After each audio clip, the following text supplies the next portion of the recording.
Vitamins, supplements, maintenance medications, makaka-break ba ng fasting? Isa ito sa mga common na mga questions when it comes to low carb and fasting nutrition. So fasting, ito yung pag-aayuno. By definition, wala kang kinakain. Usually, maraming ways and means to do fasting. Kapag ito ay Holy Week, sometimes we fast on other pleasurable things. Sometimes when it comes to activities. But when it comes to nutrition, we are always looking at one important thing, which is the calories. Because when we are fasting, nutritionally, gusto natin i-deprive muna yung ating katawan from further food, further nutrition. So most likely, kapag ang isang bagay ay merong component with calories, it can already break a fast. However, sa mga hindi na newbies sa ating low carb and nutrition and fasting lifestyle, maraming mga fine questions, mas expert level kumbaga, hindi na beginners. So there are other items na walang calories but considered to be breaking a fast. Pwede siyang mag-break ng fast because it can have some impact sa ating katawan as if meron tayong kinakain kahit ito ay hindi nagko-contain ng kahit anong calories. So these are zero calorie na mga food and drinks pero ito ay may lasang tamis. So the zero calorie na mga juices and sodas kahit pa wala silang kahit anong laman, but since they taste something like food, it tastes mostly like fruits, it can still break a fast. So the main thing here would be the vitamins, supplements, and maintenance medication. Yun yung topic natin for today. So vitamins and supplements, by their names, it's actually for nutrition. So it's still nourishment. So strictly speaking, it can break your fast. However, certain vitamins and supplements are also electrolytes like pure potassium, pure magnesium, pure sodium. Those are considered to be okay when it comes to fasting, especially sa mga gumagawa ng longer fasting, extended fasting, or dry fasting. But you have to make sure kung ano ang component ng supplement na ito. Because if it's in capsule form, in tablet form, mostly it is made with cornstarch or starch or anything na pampadikit, and it's mostly still merong kakaunting carbohydrate, kakaunting calories. And if you are in need of serious healing, yung very strict talaga, mostly it is applied for more serious conditions like cancer, end-stage terminal diseases. Yon mas strict, mas importante because anything that can break their fast, even yung iba nga, toothbrushing alone using toothpaste na merong tamis, they are already reacting. So, depende yan on how badly you need healing. However, if you're just using it for just like, for example, resetting your body, prevention of diseases, or sometimes kung gusto mo lang magkaroon ng parang cleansing na hindi naman ganun ka-strict, you can accommodate those vitamins and supplements. Kasi kakaunti lang naman yon. Like, one capsule, for example, of B complex, baka meron lang yung 1 gram of carbohydrates. So, strictly speaking, carbohydrate pa rin yan. That is still 4 kilocalories. But if you are also not very in need of healing, then our body can accommodate it. So, it will be up to you. But strictly speaking, it can already break a fast. If you want to do clean fasting, then better to stick with just water and then plain tea, plain coffee, and for the supplements naman, when it comes to electrolytes, you can just have pure salt. Pure salt is like, eto yung pinaka-safest na ating electrolyte need, and it's also the most important. So, if you think hindi mo talaga kaya, then you can just break your fast. Or if you can, then you can prolong it. You can extend it as long as you can because by general definition, supposedly, meron tayong ini-intake na vitamins and minerals during eating window. So, if you can extend it to as long as you like and consider the moment na magte-take na kayo ng vitamins and supplements, it is already part of your breaking a fast protocol. So parang nagbe-break na kayo ng inyong fast. But of course, if after intake of that, you still can extend your food fasting, then you can do so. Say for example, magkakaroon ka ng vitamins at 16 hours or at 18 hours, and then pagkatapos mong inumin ito, you feel like you can still fast a little more. You want to have your first meal at say for example 20 hours, you can also do that, especially na marami sa nagpa-fasting are doing it for weight loss. However, again, we emphasize that for those who are in need of fasting for healing, especially serious conditions, then you might want to stick on clean fasting. So clean pure water, you can have soda water, you can have alkaline water, you can have just regular as long as it's clean water, and then plain coffee, herb teas, wag yung fruit teas, those are considered part of clean fasting.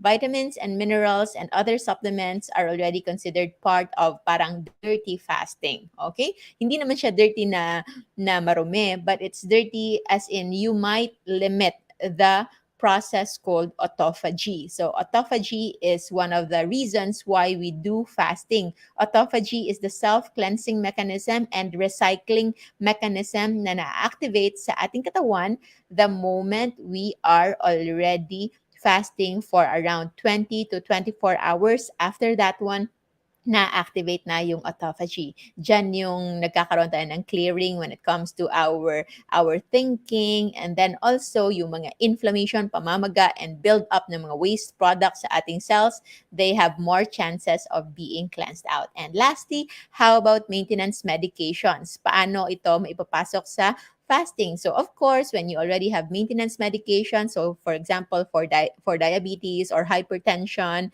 you have to consult your doctor. Fasting is not recommended if wala pa kayong alam. You have to know first kung ano yung kailangang bantayan.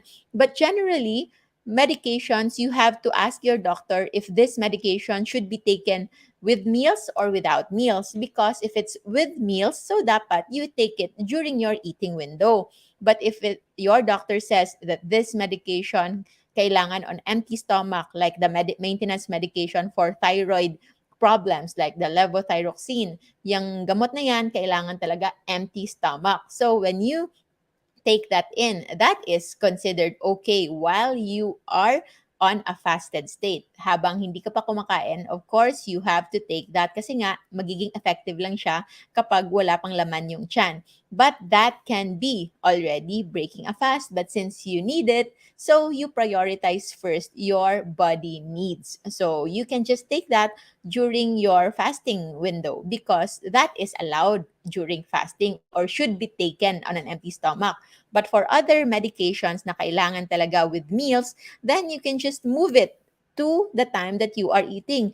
Anyway, sa mga nagsisimula pa lang, it's usually just at least, no? Or at most 2 meals a day or kahit mag 3 meals a day ka pa. But you can still do fasting. Say, for example, your last meal would be 6 p.m.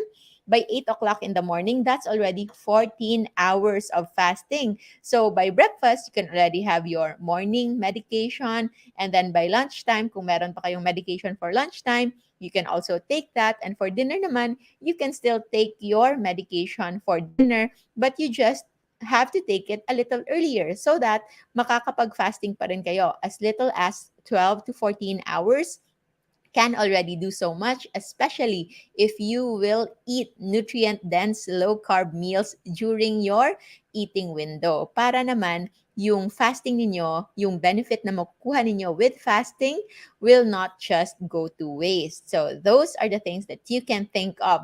Personally, there's one supplement that I consider taking because I believe na yung benefit niya is worth than the effect of the breaking a fast. So, it is melatonin. I don't take it regularly, but in times na nahihirapan akong matulog and in times where I only have little allowable sleep, say for example, meron na akong 4 hours to sleep at hindi pa ako makatulog, I have to get up early, that's actually the time that I take more melatonin. For others, natatakot sila dahil baka hindi sila magising, but our body can just override the melatonin. But the melatonin is very important when it comes to healing, when it comes to resetting your body. So I usually take it when I cannot sleep and I only have limited amount of time allowed to sleep. If kailangan kong umalis ng maaga, if I need to get up early, that's the time that I take melatonin. So usually it's late night na, and since we try to eat our dinner as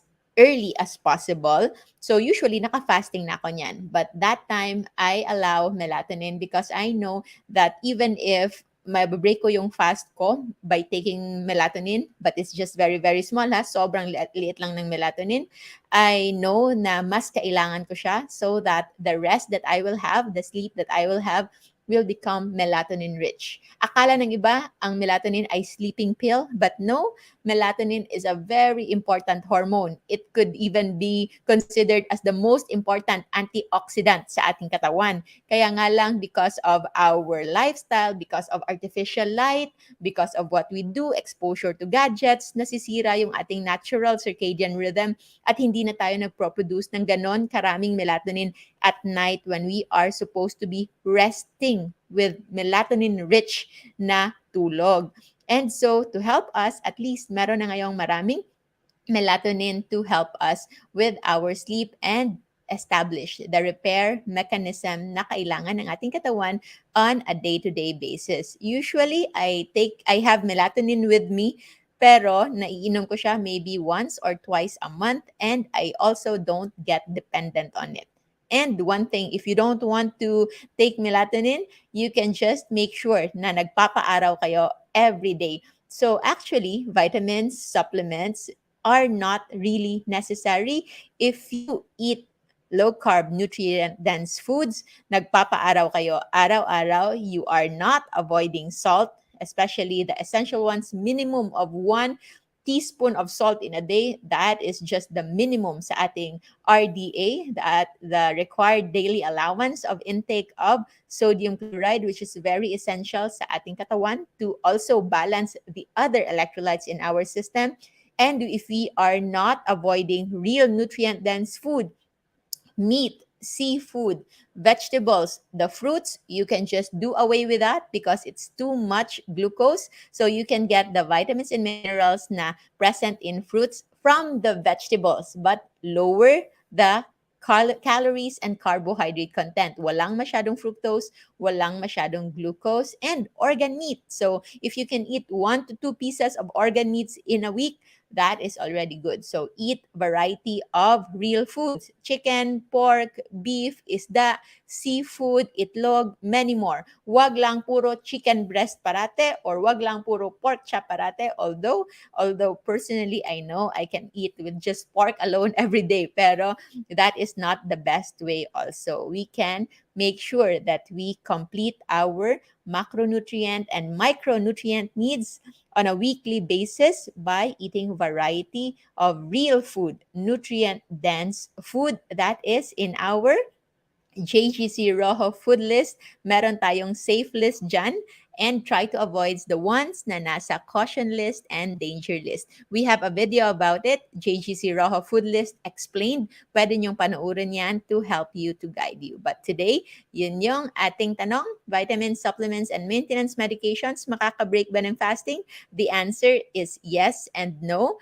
And it will depend on you if what will you prioritize, the healing from fasting or the vitamins and supplements na pwede nyo naman actually kunin and kainin from their natural sources during your eating window to enjoy with the people that you love, so that it will become more memorable and also mas masarap yung kain if you are with the people you love, and also having a memory that you can cherish all day and for the days to come. So maraming salamat for those who ask for this question. If you have questions, we check randomly sometimes the questions na we feel like hindi pa natin na-address, and we will do another video for that. So thank you. And for those low carb and fasting masterclass natin na enrollees for CKD. We will now upload the day 19 and tomorrow and the next days for day 20 and day 21. For those of you who wants to be a part of our exclusive group, just message our admins. We will go live tomorrow for Q&A sa ating LCF Masterclass group. Right now, hindi pa tayo makakapag-live in our Facebook channel. You can make sure that you are always updated and you are always on the go and ready for our spontaneous live episodes like the one we do right now. We are live in Phuket, Thailand, and papunta pa lang ako palabas. It's already 3:22 in the afternoon at naka-fasting pa ako. I will prepare my food and I will enjoy my last day here in Phuket. I'll see you in our next video. Remember to always stay low carb so that we all stay safe. Maraming salamat everyone. Have a good day. Have a great day. Bye.